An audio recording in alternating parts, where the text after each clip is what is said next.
susunod na programa ay rated PG. Ito ay nangangailangan ng patnubay at gabay ng magulang para sa mga batang manunood. Nasangkot sa krimen ang mga Hermoso dahil sa kagustuhan ni Venice na maitago ang sekreto niya na hindi pala legal ang kasal nila ni Francis dahil kasal na siya kay James. Hindi akalain ni Venice na babalik sa kanya ang karma matapos niyang hiwalayan si James noon na legal niyang asawa para pakasalan si Francis dahil sa utos ng mami niya. Ang buong akala ni Venice inayos na ni James ang divorce papers nila pero laking gulat niya nang malaman niyang valid pa rin pala ang kasal nilang dalawa sa US.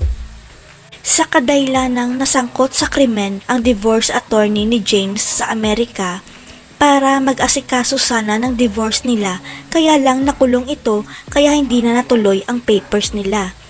Abot langit ang kasayahan ni James nang malaman niyang kasal pa rin sila ni Venice kaya gagawin niya ang lahat para mabawi si Venice kaya ilalantad niya ang sekreto.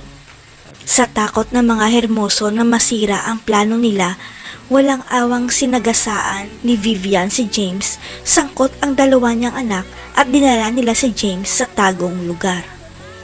Ang hindi alam ng mga Hermoso kahit wala na si James para ilantad ang mga baho nila, malalaman pa rin ng mga Palma ang katotohanan dahil yun sa ninong ni James.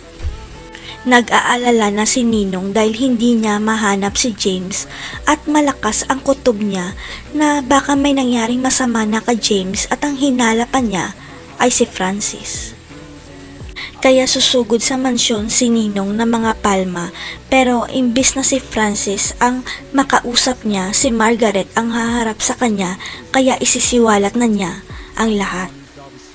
Hindi na nagpaligoy-ligoy pa si Ninong at ipinakita ang marriage certificate at laking gulat ni Margaret dahil kilala pala niya ang divorce lawyer ni James at Venice sa US.